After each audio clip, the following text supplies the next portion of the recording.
Hi everybody, this is the Advanced Algebra Trig Pre-Calc review video for Chapter 2, Quiz 2.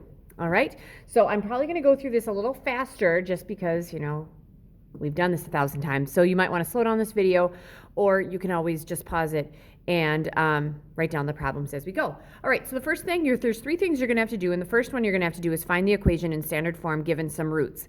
All right, so this root here is going to give me, that's an x minus 1. That gives me that factor. Now this guy comes from x equals 3 plus or minus 6i. What I want to do is I want to figure out if that is the actual, or I want to figure out this part of the equation first, and then I can multiply it with that. All right, so the first thing I'm going to do is I'm going to subtract 3. So I have x minus 3 equals plus or minus 6i. Then what I'm going to do is I can actually make this I squared into a number by squaring it.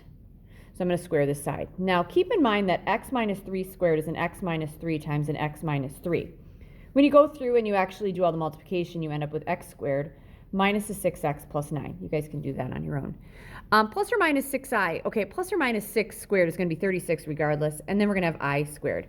I squared is a negative 1, so this is going to equal negative 36. So we're going to have x squared minus 6x plus 9 equals negative 36. At this point, I'm going to add 36 to both sides.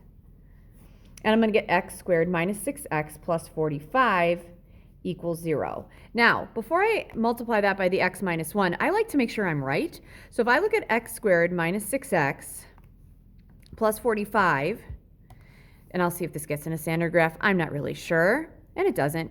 I'm going to zoom out and just see what happens. And if I can't see it on the next zoom, oh, there it is. There's a little peak there. So I could actually take my window and move up more, maybe 100. You're really going to see that graph. All right, so there's obviously no x-intercepts there, which would make me feel good about this because this says that I have imaginary intercepts. All right, so what I'm going to do is I'm going to take the x squared minus the 6x plus 45, and I'm going to multiply that by the x minus 1. All right, and here we go. So x times an x squared is an x cubed. X squared times a 6x, negative 6x is negative 6x squared. X times a 45 is 45x. Then the negative 1 through this is going to be negative 1x squared, then plus 6x, then minus 45, and I get an x cubed minus a 7x squared plus a 51x minus 45. That is my equation. I like to make sure if I'm right, so what I'm going to do is I'm going to take that guy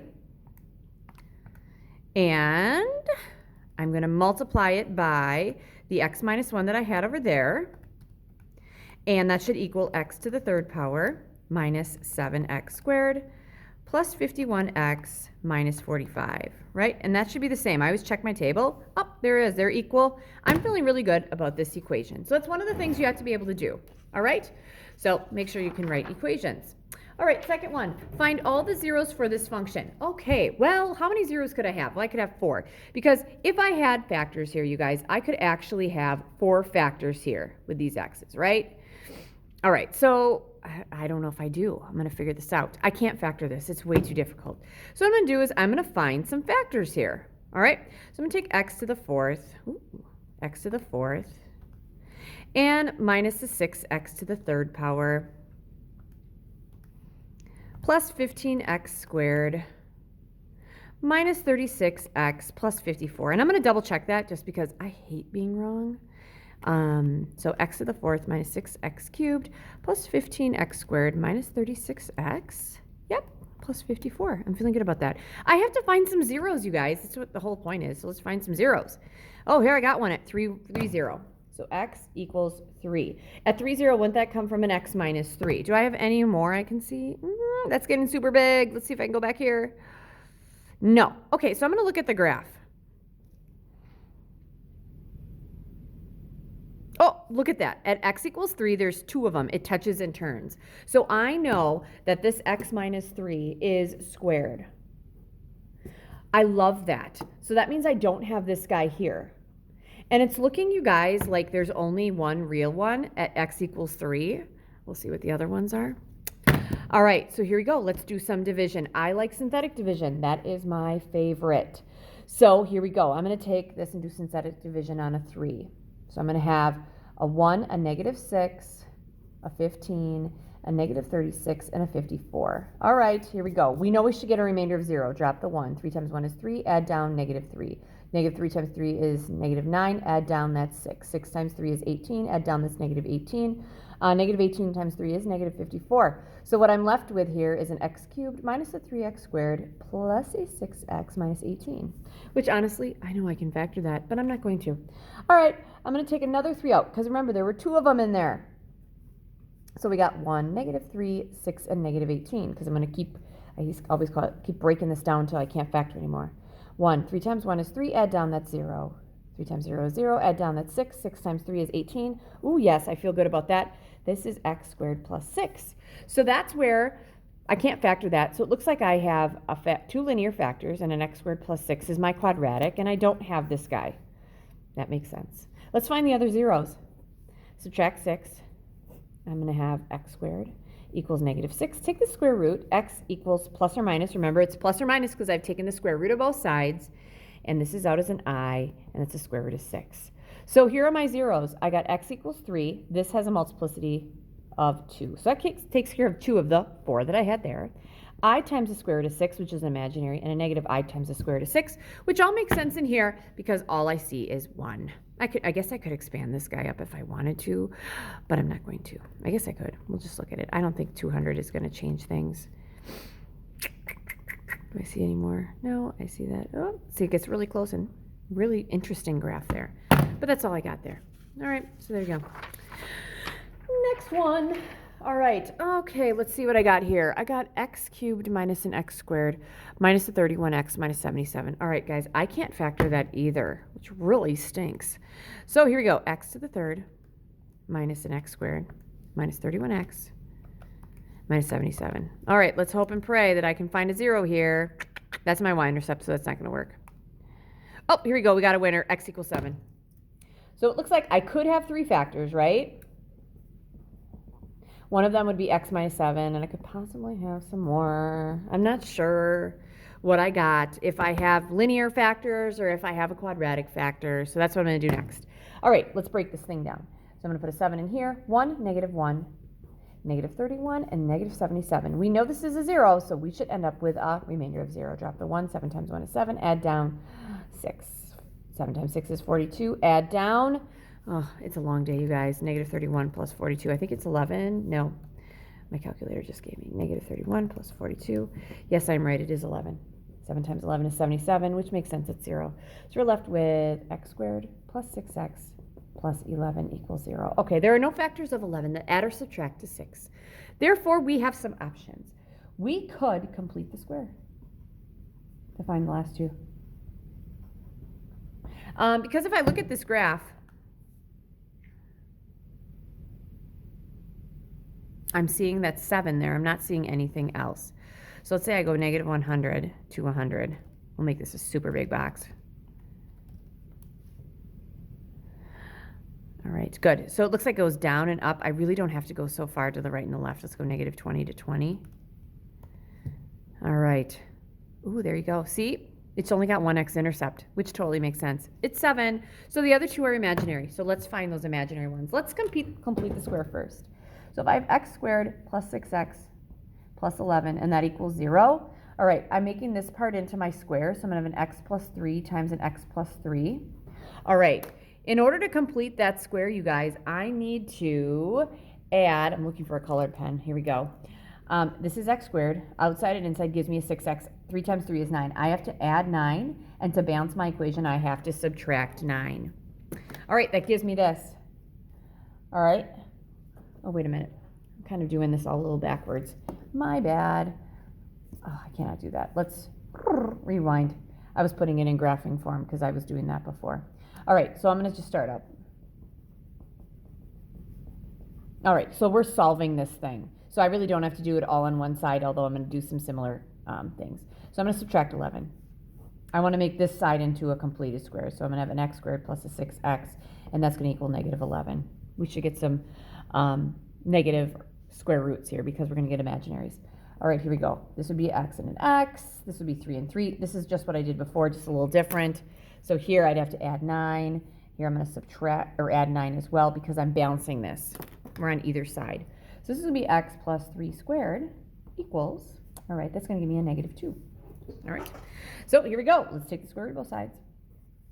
I get x plus 3 equals, this is plus or minus, this is out as an I, square root of 2. Subtract 3.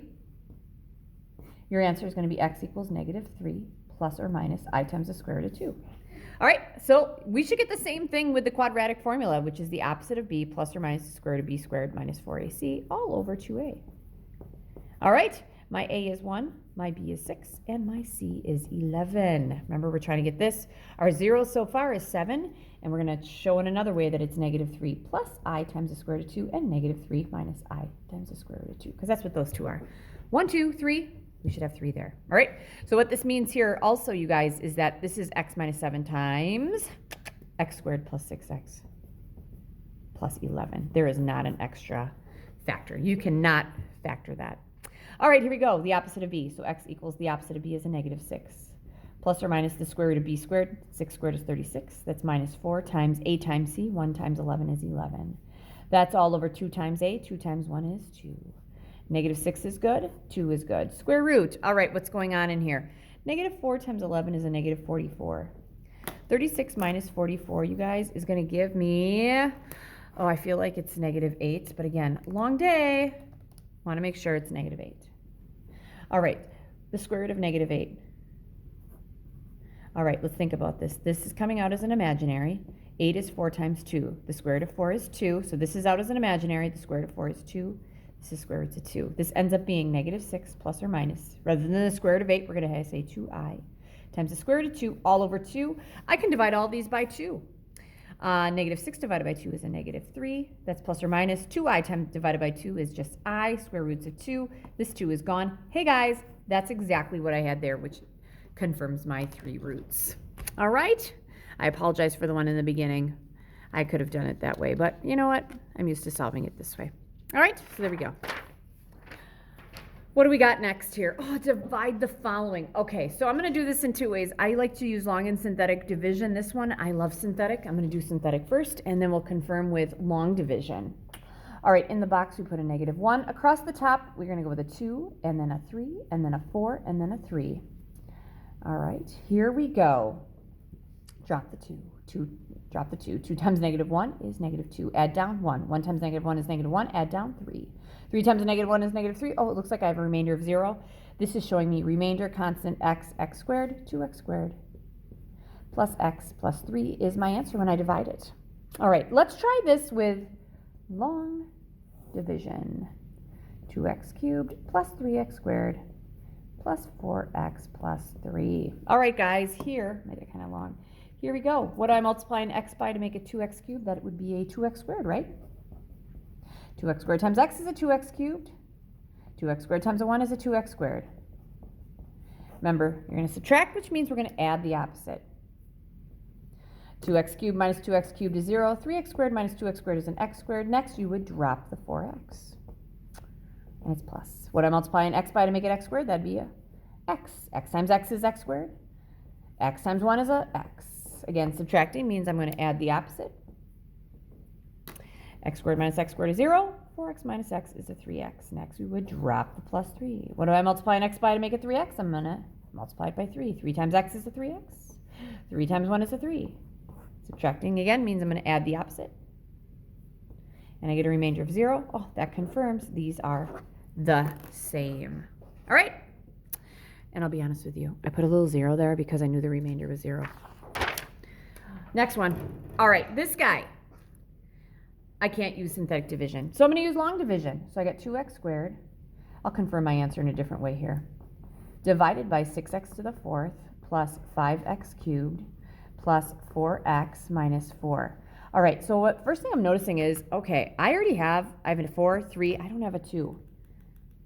0x squared plus 4x minus 4. That's better. I know what my remainder should be. Again, cheating on the side. All right, here we go. All right, what I multiply a 2x squared by to get 6x to the 4th? That'd be, what, 3x squared?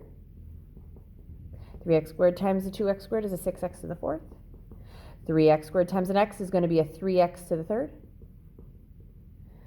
3x squared times a negative 1 is a negative 3x squared. Again, subtracting means we're going to add the opposite. So I'm going to add the opposite, the opposite, the opposite. 5x squared minus 3x squared is a 2x, I'm sorry, cubed.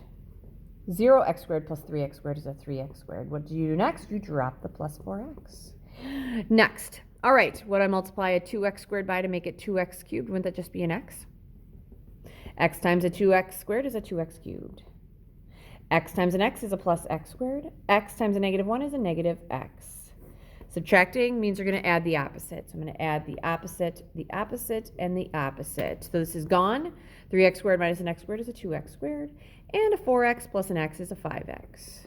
Drop the minus 4.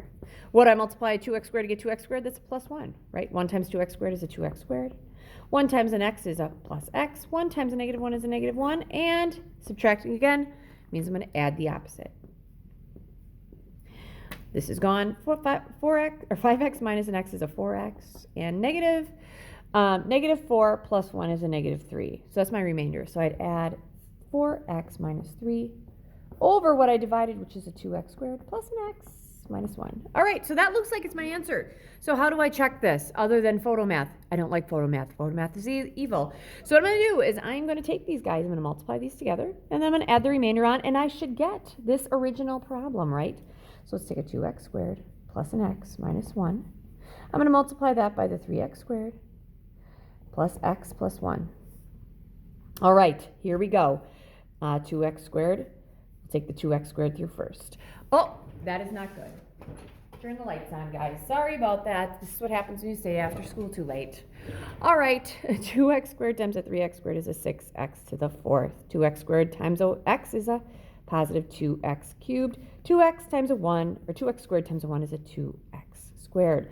Next, x times a 3x squared is a 3x cubed. I'm going to put that underneath the 2x cubed. X times an x is an x squared. I'm going to put that underneath the 2x squared. And x times a 1 is a positive x. Finally, the negative 1 through. Negative 1 times 3x squared is a negative 3x squared. Negative 1 times a positive x is a negative x. And a negative 1 times a positive 1 is a negative 1. Adding down, we get 6x to the 4th plus 5x cubed. Oh, gosh, here we go. 2x squared plus an x squared is an x squared. Oh, that's plus 3x squared. That's plus 0x squared. So there's no x squareds. We're not even going to add that in there. This is gone. There's no x's, and that's minus 1. All right, now if you notice, it's not what I have here. But here's the thing. I have this remainder, so I have to add on the 4x minus 3 because that was my remainder. Okay, here we go. So the 6x to the 4th is it. The 5x cubed is it. Then I have a 4x, and then negative 1 minus 3. Hey, that's negative 4, you guys. I have a match. I feel good. I checked that. All right, and looking there, there's nothing there. All right. So that is just about 18 minutes of fun reviewing for your second quiz of Chapter 2. Good luck.